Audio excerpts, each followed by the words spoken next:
Ons teksgedeelte vir oggend is die baie bekende gedeelte van Matteus 2. Matteus 2 vers 1 tot 12. En nou moet ek vir oggend bely, in die 9 jaar wat ek by julle is, het ek al baie oor hierdie gedeelte gepreek. En dit was die week 'n redelike uitdaging om iets nuuts en vanuit 'n ander perspektief te probeer kyk na hierdie gedeelte en om nie enige vorige preek te probeer herhaal nie. Dit was 'n uiterse beproewing vir my. Maar goed, hierdie gedeelte is seker een van die gedeeltes wat die vrede wat Jesus vir ons bring, eintlik so mooi beskryf met die geskenke wat die sterrekykers vir Jesus gegee het. En daarom gaan ons vanoggend weer stil staan by Matteus 2. Matteus 2 vers 1 tot 12. As jy jou Bybel nie hier het nie, sal die teksgedeelte ook vir jou op die bord wees. Voordat ons gaan begin, kom ons doen 'n gebed saam en ons vra vir die Here om ons ook in hierdie volgende oomblikke te lei deur sy Gees. Kom ons bid.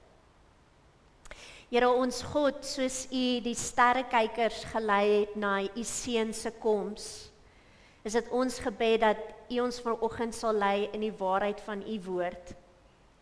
Maak ons harte in hierdie oomblikke oop en sag vir U Gees se werk in ons. Maak ons ore oop om te hoor en maak ons gewillig om U te gehoorsaam. En laat ons elkeen nou 'n ontmoeting met U hê. En laat dit nie net 'n ontmoeting wees wat ons vanoggend ervaar nie, maar laat hierdie ontmoeting ons vorm sodat ons anders huis toe sal gaan en op 'n nuwe pad van vrede sal leef. In die mooi naam van Jesus vra ons dit. Amen. Matteus 2 vanaf vers 1. Jesus is in Bethlehem in Judea gebore tydens die regering van koning Herodes. Na Jesus se geboorte het daar sterrekykers uit die ooste in Jerusalem aangekom en gevra, waar is hy wat as die koning van die Jode gebore is? Ons het sy ster sien opkom en ons het gekom om aan hom hulde te bewys. Toe koning Herodes hiervan hoor, was hy en die hele Jerusalem saam met hom ewig ontsteld. Hy het toe die priesterhoofde en die skrifgeleerders van die volk bymekaar geroep en hulle uitgevra oor waar hierdie Christus gebore sou word. En hulle het geantwoord, in Bethlehem en Judea, want so is dit deur 'n profeet geskrywe, en jy Bethlehem, gebied van Juda, jy is beslis nie die kleinste onder die leiers van Juda nie. Uit jou sal 'n leier voortkom, wat vir my volk Israel 'n herder sal wees. En daarna het Herodes die sterrekykers in die geheim ontbied en noukeurig by hulle vasgestel wanneer hierdie ster verskyn het. Hy het hulle na Bethlehem toe gestuur met die woorde, gaan doen nou noukeurig ondersoek na die kindjie en as julle hom kry, laat my weet, sodat ek ook hulde aan hom kan gaan bewys. Vers 10. Toe hulle die ster sien, was hulle baie bly. Hulle het in die huis ingegaan en die kindjie saam met Maria, sy moeder, gesien en hulle het gekniel en aan hom hulde bewys. En daarna het hulle reissakke oopgemaak en vir hom geskenke uitgehaal, goud, wierook en mirre. En omdat God in 'n droom hulle gewaarsku het om nie na Herodes toe terug te gaan nie, het hulle met 'n ander pad na hulle land toe teruggegaan. Dit is die woorde van Matteus 2 vers 1 tot 12. Dit is vir my nogal vreemd om in hierdie tyd te praat oor vrede. Want ons ervaar eintlik soveel onvrede in ons wêreld. In die week lees ek hoe Prof Stefan Joubert geskryf het van 'n kerssangdiens waar 'n dominee baie entoesiasties vir die kerkgangers gesê het, joy to the world and peace on earth. En toe prewel een van die lidmate onderlangs, as dit wat tans op die aarde gebeur vrede is, gee my dan liewers oorlog. Want hierdie wêreld van ons ken nie vrede nie. Konflik en bloedige gevegte woed al meer en meer op ons aarde. Daar's soveel politieke spanning, nie net in ons land nie, maar in ons hele wêreld. En nie net in die wêreld nie, maar in ons lewens. Is daar soveel onvrede wat ons ook dikwels ervaar. By die werk, in onsself, in ons verhoudings met ons familie en met ander, is daar ook so baie keer spanning en stryd. En tereg kan ek en jy vanoggend vir mekaar vra, maar waar is die vrede wat Jesus sou gebring het? En kan ek en jy vandag nog hierdie vrede ervaar? Kersfees word in hierdie tyd so romanties uitgebeeld met kerse, met liggies, met musiek. Maar lees jy Matteus 2, dan sien jy die eerste Kersfees was alles behalwe rustig en sag. Ons lees van 'n jong paartjie op reis sonder enige heenkome. Ons lees van 'n stal met 'n krib en nie van 'n huis nie. Ons lees van herders in die nag. Ons lees van 'n moordenaar koning wat op die troon sit en heers. En dan lees ons hier in Matteus 2 van 'n groep vreemdelinge uit die ooste wat op soek was na Jesus. As jy vanoggend hier sit en voel jou lewe is nie heeltemal vol van Kersfees vrede nie, dan is jy presies op die plek waar vanoggend se verhaal jou wil ontmoet. Want Matteus 2 wil eintlik juis vir ons kom sê, Jesus is gebore in hierdie wêreld wat nie vrede het nie en wat nie ware vrede ken nie. Ons lees in Johannes 1 vers 9 tot 11 die volgende woorde. Die ware lig wat elke mens verlig was aan die kom na die wêreld toe. Hy was in die wêreld het deur hom tot stand gekom en tog het die wêreld hom nie herken nie. Hy het na sy eiendom gekom en tog het sy eie mense hom nie aangeneem nie. En 'n soortgelyke reaksie lees ons ook in Matteus 2. Matteus 2 vers 3. Toe koning Herodes van Jesus se geboorte gehoor het, was hy, en nie net hy nie, maar die hele Jerusalem saam met hom, ewig ontsteld. En Matteus wil vir ons sê, van die begin af van Jesus se geboorte, is dit baie duidelik dat hierdie wêreld stel nie belang in Jesus nie. Jesus kom na 'n wêreld toe wat hom eintlik nie wil hê nie. 'n Wêreld wat God se vrede so bitter nodig het, maar nie daarin belangstel nie.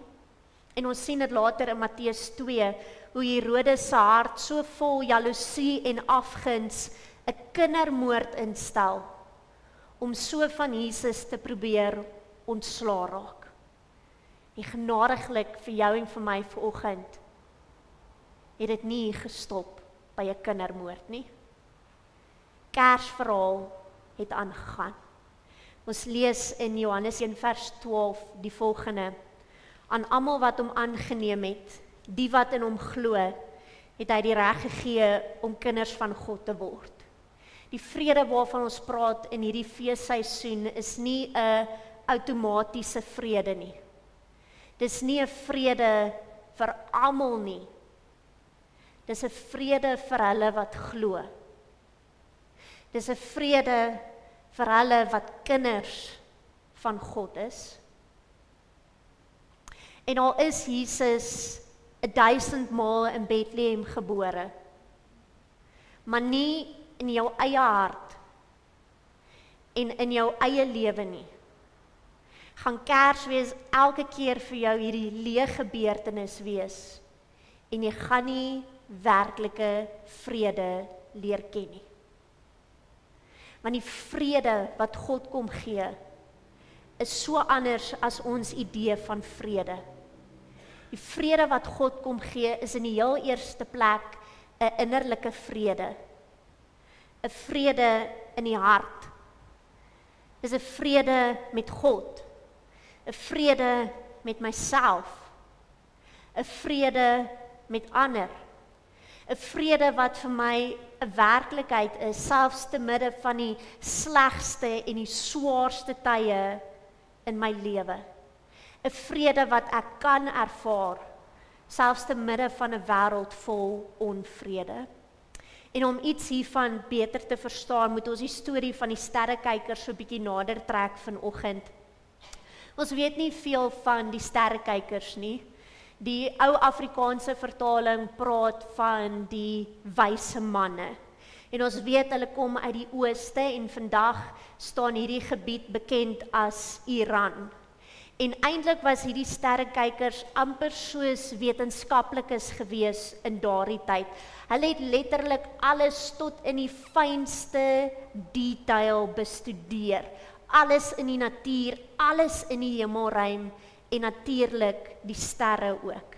En dan lees ons dat hierdie sterrekykers het 'n onbekende ster gesien skyn. En dadelik begin hulle met hulle navorsing. En toe kom hulle agter, maar hierdie onbekende ster wys na die geboorte van 'n groot koning. 'n Koning van die Jode. En so gaan hulle op reis, op soek na hierdie koning van die Jode. En dit is baie interessant, dit is nou iets wat vir my uitgestaan het in hierdie week, in Matteus 2. Dan lees ons, eintlik hier is Jesus se geboorteverhaal al so 'n entjie vorentoe. Ons lees in Matteus 2 dat Josef en Maria is nie meer in 'n stal nie. Matteus 2 sê hulle is in 'n huis. En Matteus praat nie hier in Matteus 2 van Jesus as 'n baba nie, maar elke keer as 'n kind. En later met die kindermoord van Herodes moes al die seentjies jonger as 2 jaar sterf, wat vir ons 'n idee gee dat teen die tyd wat die sterrekykers by Jesus uitgekom het, was Jesus as 'n kind so tussen 1 en 2 jaar oud. Na 'n lang pad het hulle vir Jesus gevind. En dan lees ons, toe hulle vir Jesus gesien het hulle 2 dinge gedoen. Hulle het in eerbied voor hom neergekniel en hulle het geskenke vir hom gegee. En in hierdie week was dit een van die dinge wat vir my uitgestaan het. In hierdie feestyd gee ons vir mekaar geskenke en is deel van 'n mooi Kerstradisie. En dalk het dit hier begin, maar as dit hier begin het by die sterrekykers, dan moet ons eintlik eers hulle voorbeeld volg. Want hulle het nie in die eerste plek vir mekaar geskenke gegee nie. Hulle het vir die kind geskenke gegee. En daarom 'n belangrike vraag in hierdie feesseisoen vir jou en vir my. Wat is die geskenk wat ek vir Jesus gaan gee in hierdie feesseisoen? Waarmee gaan ek hom eer in hierdie feestyd en in hierdie nuwe jaar wat voorlê? Die sterrekykers het 3 geskenke gegee. Goud, want hy's 'n koning. En vra jouself af, is Jesus nog die koning van my lewe, van my hart, van my besluite? Hulle het vir Jesus wierook gegee, want hy's goddelik. Hy moet aanbid word. Vra jouself af, aanbid ek nog die Here met my hele lewe? En derdens het hulle vir hom mirre gegee, want daar's 'n kruisdood wat vir hom wag. En die vraag vir jou en vir my, sterf ek en jy al meer aan onsself, sodat Jesus meer en meer sigbaar kan word in my lewe? In hierdie feestyd, vra jouself af, wat is die geskenk wat ek vir Jesus gaan gee? Hierdie 3 geskenke wat die sterrekykers gegee het, gee vir ons 'n baie mooi prentjie van wie Jesus is, maar veral van die vrede wat hy vir ons gee. In die eerste plek goud. Julle weet, oor die eeue heen is goud altyd geassosieer met 'n koning, met 'n koninklike of met koningskap. En met goud wil die sterrekykers vir hierdie kindjie kom sê, maar ons eer jou as 'n koning. Ons erken jou as 'n koning. Maar Jesus se koningskap was so anders as wat die mense in daardie tyd verwag het. En Matteus doen eintlik baie moeite om dit vir ons uit te beeld. Hy praat van koning Herodes en dan praat hy van koning Jesus. Koning Herodes is op die troon in hierdie tyd. Hy's magsbehep. Hy was 'n wrede koning, hy was 'n gehate koning, hy was vol gierigheid, vol afguns, vol haat en selfsug. En ons lees, sommer dadelik is hy agterdogtig toe hy hoor dat daar 'n koning is wat gebore is. Want dadelik hou dit vir hom 'n bedreiging in. En hy was nie gemaklik met enige iemand wat 'n aanspraak wil maak op sy troon nie. Om die waarheid te sê, die tradisie sê vir ons dat Herodes was so 'n gehate mens, dat hy 3 van sy eie seuns doodgemaak het, omdat hulle 'n bedreiging ingehou het vir sy koningskap. Herodes sou letterlik enige iets gedoen het om mense uit die weg te ry. En dis ook wat hy doen later in Matteus 2. Hy stel 'n kindermoord in, om so van Jesus te probeer ontslaa raak en om hom uit die weg te ry. Daar's net een troon in Jerusalem. En Herodes het geglo, dit is syne. Die hartseer vir my is dat die hele Jerusalem was saam met hom ontstel. En dis vir my hartseer woorde. Aan die een kant kan jy Herodes se agterdog en reaksie verstaan, maar die hele Jerusalem, almal, insluitend die Jode wat so gewag het op die koms van die Messias, is ontstel toe hulle gehoor het dat die koning gebore is. Want hulle prentjie van die Messias wat moes kom, was iemand wat kragtig moes gewees het, iemand wat hulle moes verlos uit die mag van Herodes. En hulle het vir jare waarskynlik gedroom hoe wonderlik dit gaan wees hier op aarde, om vry te wees van Herodes, hierdie persoon wat hulle so misbruik en uitbuit. Maar Matteus wil vir ons sê, Jesus se koningskap is presies die teenoorgestelde as Herodes se. En reeds by Jesus se geboorte is Jesus se koningskap so anders. Dit bly altyd vir my merkwaardig as 'n mens deur die evangelies lees in hierdie feestyd. Jesus kon eintlik gekies het hoe hy God se verlossingsplan wou deurvoer. Ek bedoel, hy is die geliefde kind van die hemel. Hy is die unieke een. En tog kies Jesus nie 'n pad van status nie. Hy kies nie 'n pad wat hom sou bevoordeel nie. Hy klou nie vas aan sy goddelikheid nie. Hy kies 'n pad van nederigheid, van opoffering, van lyding, maar 'n pad wat alle mense sou insluit.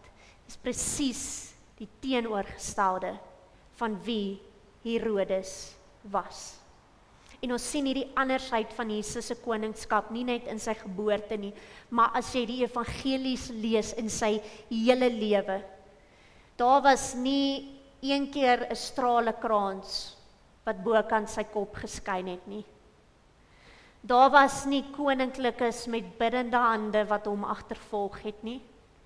Trouwens, Jesus het gestap van dorp na dorp om aan te kondig die goeie nuus dat God se koninkryk het aangebreek. En oral waar Jesus gekom het, het hy hom ontferm oor alle mense. Want sy geboorte is vir almal. Jerusalem het 'n koning gesoek met mag, wat hulle sou verlos van Herodes. Maar as 'n koning, het Jesus nie net gekom vir 'n klein groepie mense nie, hy het vir almal gekom. En hy het 'n baie groter doel voor oë gehad. Hy het gekom om ons te verlos van dit waarvan ons so vasgevang is in hierdie wêreld, die dood, die boosheid, die oordeel van ons sonde. En dis die grootste doel wat Jesus gehad het, om dit te oorwin. Nie iemand soos Herodes nie, maar die groter magte in hierdie wêreld, die dood, boosheid en die oordeel van sonde. En ek dink, dis die eerste rede hoekom ons vrede in hierdie wêreld kan ervaar. Ons vier in hierdie tyd die feit dat Jesus gekom het vir almal. Hy het gekom vir jou. Hy het gekom vir my. Nie perfekte mense nie. Nie volmaakte mense nie. Maar gebroke mense, soekende mense, verlore mense, sondige mense, mense wat soms die pad byster raak en afdwaal, en wat besef op hulle eie, kan hulle nie weer terugkom op die regte pad nie. Kersfees herinner ons dat ons het deel geword van 'n nuwe koninkryk. Met Jesus se geboorte het God se koninkryk aangebreek, en ek en jy het die voorreg om deel te wees van daardie koninkryk. En die wonder, ons is nie uitgelewer aan hierdie wêreld nie. Ons is nie uitgelewer aan die Herodese wat vandag in ons wêreld regeer nie. Ons is nie 'n slagoffer van die bose nie. Want as jy in Jesus se koms glo, dan ervaar jy, Jesus is Immanuel, God by jou. En Jesus het soveel beloftes vir ons gegee. Maar in hierdie tyd is daar altyd vir my een wat uitstaan, en dis Johannes 10, vers 28 tot 29, waar Jesus gesê het, niks in hierdie wêreld en in hierdie lewe sal ons ooit uit sy hand of sy Vader se hand kan ruk nie. Matteus 2 sê vir ons, Kersfees is nie 'n verhaal van maanskyn en rose nie. Dit vertel vir ons van die Herodese van hierdie wêreld wat regeer, wat mag soek, wat mense uitbuit. Maar die wonder, ek en jy is nie uitgelewer aan hulle nie. Kersfees vertel vir ons, God se koninkryk het aangebreek. God is besig in hierdie wêreld. Daar is die bose se stryd om God se werk te verongeluk. Maar die genade, God is elke keer die oorwinnaar. Dink gou vir 'n oomblik in hierdie jaar, die sleg en die hard wat jy beleef het, die onregverdigheid, dalk by die werk, dalk het jy verlies beleef, dalk het jy swaar beleef, en sê vanoggend vir jouself, ek is nie uitgelewer aan hierdie omstandighede nie. Ek is deel van 'n koninkryk, 'n groter koninkryk, waar God die oorwinnaar is. En dit wat in hierdie jaar met my gebeur het, die sleg, die kwaad, die seer, dit sal nie die laaste sê oor my lewe hê nie. Want God is die oorwinnaar. En daarom kan ek en jy vrede ervaar. In die tweede plek het die sterrekykers wierook gegee. In die Ou Testament was wierook 'n simbool van God se teenwoordigheid en van aanbidding.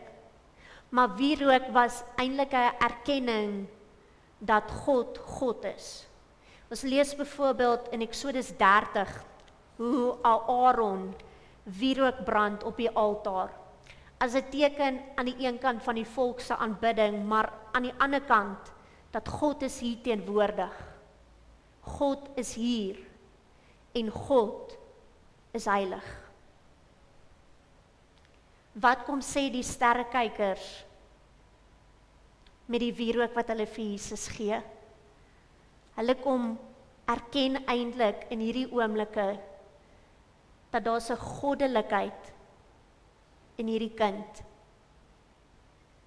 Daar is niks gewoon aan Jesus se geboorte nie. Daar is 'n heiligheid. Daar is 'n goddelikheid. En die maagdelike geboorte onderstreep presies dit. Heiligheid, goddelikheid, en dat daar niks gewoon is aan Jesus geboorte nie, dat daar 'n verlosser is, dat daar iemand is soos Jesus, is nie aan enige mens te danke nie. En daarom as jy Matteus 1 en 2 lees in hierdie feestyd, dan sal jy sien hoeveel keer word daar verwys na die Heilige Gees. Want daar waar die Gees aan die werk is, daar is God teenwoordig en hy is op 'n bonatuurlike manier, op 'n besondere manier aan die werk. God het op eie inisiatief besluit om iets te doen aan hierdie wêreld. En baie belangrik, God doen dit self. God doen dit vrywillig. Jesus het uit vrye wil besluit om gebore te word in hierdie wêreld. En dis wat die maagdelike geboorte eintlik wil kom sê. Op 'n bonatuurlike manier was God aan die werk in die koms van Jesus. En is nie te danke aan enige mens nie. Dat daar 'n verlosser is uit en uit God se keuse en Jesus se vrye wil. En nou in hierdie feestyd 3 vrae wat ons ook vir onsself moet vra. Glo ek dit nog? Glo ek vandag nog dat God op 'n bonatuurlike manier aan die werk is in hierdie wêreld van ons? Glo ek vandag nog dat God in my lewe teenwoordig en aan die werk is? En dat alles nie afhanklik is van my vermoëns nie, en dat alles nie in my hande is nie, maar in God se. Glo ek vandag nog dat God kan ingryp, dat God die onmoontlike kan doen, en dat God vandag nog regeer. Want as ons dit nie glo nie, gaan ek en jy baie moeilik vrede ervaar. Want vrede vra 'n stuk geloof. Vrede kom juis na ons toe deur te glo dat God op 'n bonatuurlike, almagtige, besondere manier in hierdie wêreld aan die werk is. Dat God ingegryp het in hierdie wêreld, dat hy nog steeds in hierdie wêreld aan die werk is en dat hy met ons elkeen op pad is. Vrede kom na ons toe deur te glo dat God kan dinge doen wat ek en jy nie kan nie. Jesus se unieke geboorte laat ons eintlik buig voor die een wat soveel groter is, wat soveel meer is as wat ons ooit kan verstaan. Iemand op wie ek en jy eintlik nie 'n greep kan kry nie, want hy is God. Hy is soveel groter as wat ons besef. En eers wanneer ek en jy weer so bietjie terug staan en opnuut net weer besef hoe groot en heilig en almagtig God is, dat hy die onmoontlike kan doen, dat hy op 'n bonatuurlike manier in hierdie wêreld aan die werk is, al kan ek dit nie met die blote oog sien nie. Eers dan kan ek en jy werklik vrede ervaar. Daardie vrede wat Paulus sê, vrede wat alle verstand te bowe gaan. Vrede vra geloof. En vra jouself af in hierdie feestyd, wat glo ek nog? En dan in die laaste plek, mirre. Die laaste geskenk wat die sterrekykers gegee het, was mirre. En mirre verwys natuurlik na Jesus se kruisdood. Ons lees na Jesus se kruisdood het Nikodemus 'n mengsel van mirre geneem om Jesus se liggaam te balsem en vir die graf reg te kry. Die feit dat mirre by Jesus se geboorte teenwoordig is en by sy graf is eintlik so merkwaardig. Mirre is teenwoordig wanneer Jesus sy aardse reis begin. Maar mirre is ook teenwoordig wanneer hy sy aardse reis voltooi. En dis die dieper betekenis van Kersfees. Jesus van die krib is ook Jesus van die kruis. En van die begin af was dit in Jesus se lewe 'n werklikheid. Hy het gekom om vir ons te wys wat dit beteken om mens te wees. Hoe ons in 'n verhouding met God kan leef. Hoe ons medemens moet behandel. Hoe ons 'n lig in 'n donker wêreld moet wees. Hoe ons selfs ons vyande moet behandel. Maar hy het ook gekom om te red. Om ons vry te maak. Sonder Jesus in die krib, in die stal, sou daar geen kruis, geen verlossing gewees het nie. Die krib en die kruis staan langs mekaar. Jesus van die krib is ook Jesus aan die kruis. Galasiërs 4 sê so mooi, Jesus is gebore om God en mens te versoen en om ons te bevry van die grootste magte, die dood, boosheid en oordeel van sonde. En Jesus het altyd geweet, dis hoekom hy gebore is. Dis hoekom hy mens geword het, dis hoekom hy gekom het. En hy het nooit daarvan af teruggedeins nie. Romeine 5 vers 1 sê, omdat ons glo, is daar vrede tussen ons en God. En is alles te danke aan Jesus Christus, ons Here. Die vrede wat ek en jy vandag ervaar, is ten diepste hierdie vrede met God. 'n Vrede want die las van sonde het van ons skouers afgeval. Vrede want ons ervaar 'n vryheid, omdat God ons skuld afgeskryf het. Vrede omdat hy vandag jou sy kind noem. Vrede omdat jy met vrymoedigheid elke dag na God toe kan gaan. Vrede omdat jy in 'n genadige en 'n liefdevolle verhouding met God kan staan. Vrede omdat ek myself kan vergewe. Vrede omdat ek kan opstaan, omdat God my vergewe het en omdat God 'n God van tweede kansse is.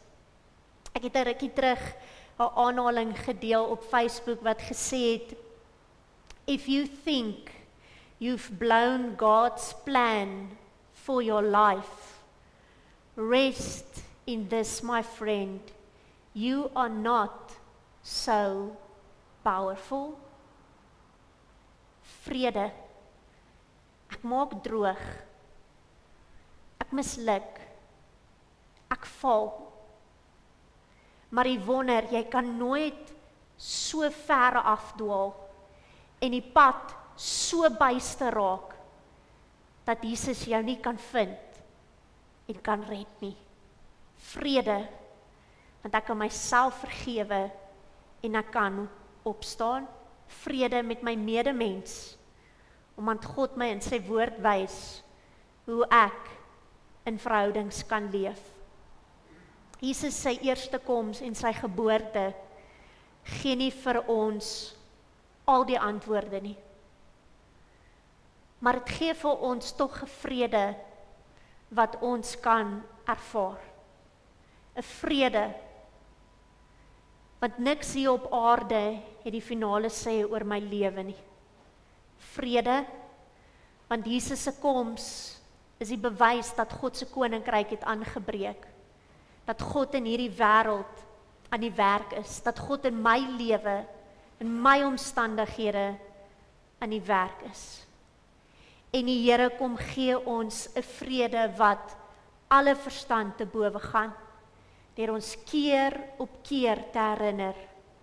Hy het ingegryp in ons wêreld. Hy is Immanuel, hy is by jou, en hy sal die pad saam met jou stap. En mag ek en jy in hierdie feesseisoen opnuut weer hierdie vrede ervaar. Vrede, want God is by jou. Vrede, want God het ingegryp en hy is in hierdie wêreld en in jou lewe aan die werk. Amen. Kom ons bid saam. Here ons God, groot en heilig is U naam. Oneindig U liefde en genade en vrede. Laat ons elkeen in hierdie advent en feesseisoen ervaar hoe lief U ons het. U liefde kan nie met woorde beskryf word nie, want dit is so groot en is so wonderlik. Ons kan dit ook nie met ons verstand uitredeneer nie, want dit is ver bo ons begrip. Maar Here, laat ons tog weer in hierdie feestyd iets van U liefde vir ons elkeen snap. Vul ons harte en ons lewens met U teenwoordigheid en met hierdie vrede wat alle verstand te bowe gaan. En gee dat ons selfs te midde van moeilike en hartseer en uitdagende omstandighede nog steeds hierdie vrede sal ervaar. Want U is magtig en sterk en U kan doen dit wat ons nie kan nie. Werk asseblief met U krag in ons harte en in ons lewens, want U kan dinge doen waarvan ons nie eers kan droom nie. En daarom verdien U al die eer wat ons in hierdie tyd vir U kan gee, veral in hierdie feestyd. Laat ons elke dag U eer, vandag, môre en in hierdie hele feestyd. In Jesus se naam. Amen. Ontvang nou die seën van die Here vir vandag en vir die week wat vir julle elkeen voorlê. Mag die God van die engele wat Jesus se geboorte aangekondig het, vrede in jou hart bring. Mag die vrede wat alle verstand te bowe gaan, jou hart en jou gedagtes bewaar. Mag die God van liefde wat sy enigste seun gegee het, jou lewe elke dag vul met sy liefde en met hoop.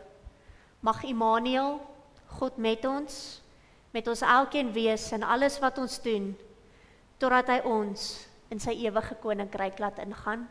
Amen.